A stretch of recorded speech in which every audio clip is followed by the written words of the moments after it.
Yo, what's up, YouTube? Yes, my first solo review right now, so take it easy. Yeah, cut me some slack, you guys. But yeah, it's me again, Joseph, aka Joe Johnson 030, and today we're gonna be talking about Taken 3. If you guys are interested in checking it out, or just wondering, yo, is it worth the money to actually go see? Maybe you're in that phase where you don't know. Maybe I can help you out with that. So I'm just on IGN right now. I'm gonna read a brief synopsis of it. It says ex-government operative Bryan Mills is accused of a ruthless murder he never committed or witnessed. As he is tracked and pursued, Mills brings out his particular set of skills to find the true killer and clear his name.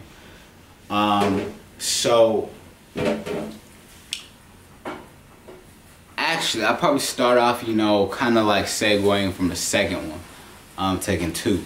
So, if you've seen that, or even if you have not seen it, it doesn't necessarily tie in with the ending from the second one. And it's a good and a bad thing, because I feel like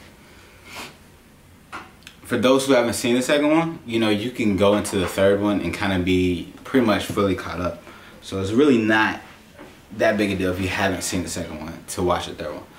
Also, I was kind of concerned, like going into the movie, I was like, are the villains associated with the villains from the second one? And they're not. They're a completely different faction. So that's interesting as well. Actually, the villains, kind of a little spoiler, but they are a little bit closer to home as far as relation to, Bryan Mills. So it gets interesting.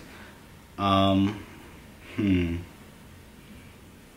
talk about one thing that, kind of stuck out, made this series actually really good, is probably the story plot and also the amount of action that is in the first two.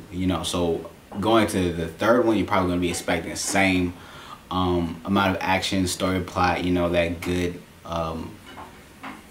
good plot of what's going to happen next, what is, what I'm saying, what is Liam Neeson gonna do next.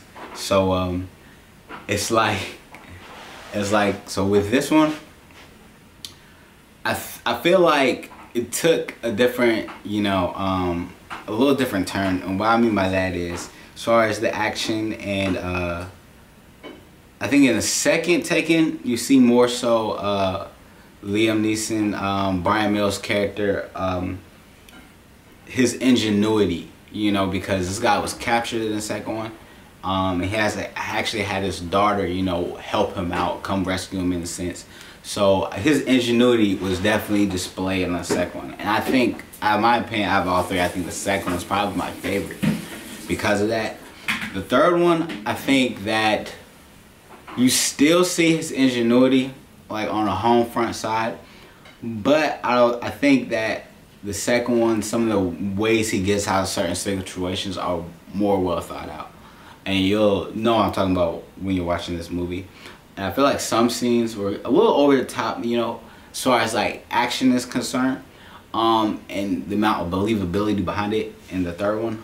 There was one scene that was kind of like, there was this highway chase, and I was like, I don't know, this is kind of, it was pretty crazy. It was pretty crazy concept. There was, Bryan Mills was actually commandeering a police squad car, with a police officer driving the car, and they were going in oncoming traffic.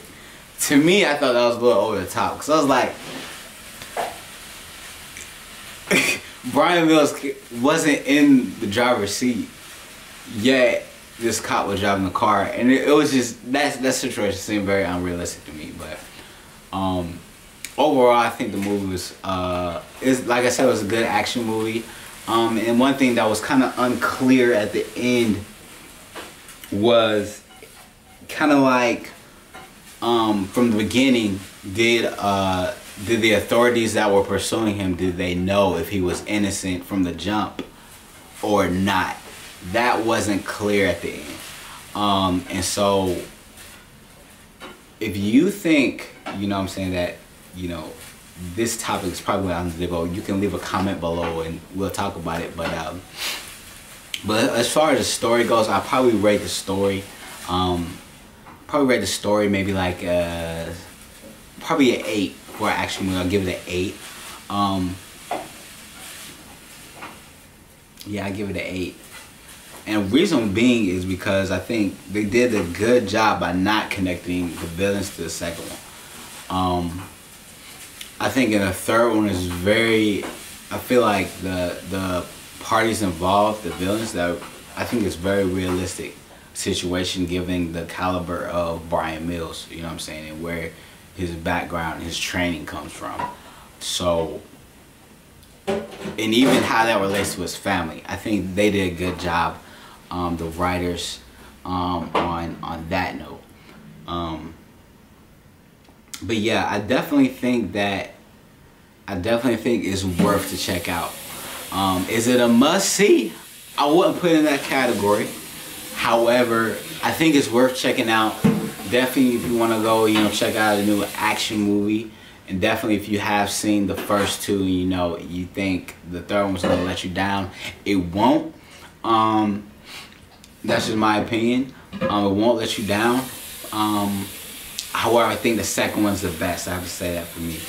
But however, with that being said, I think I give the movie a solid 8.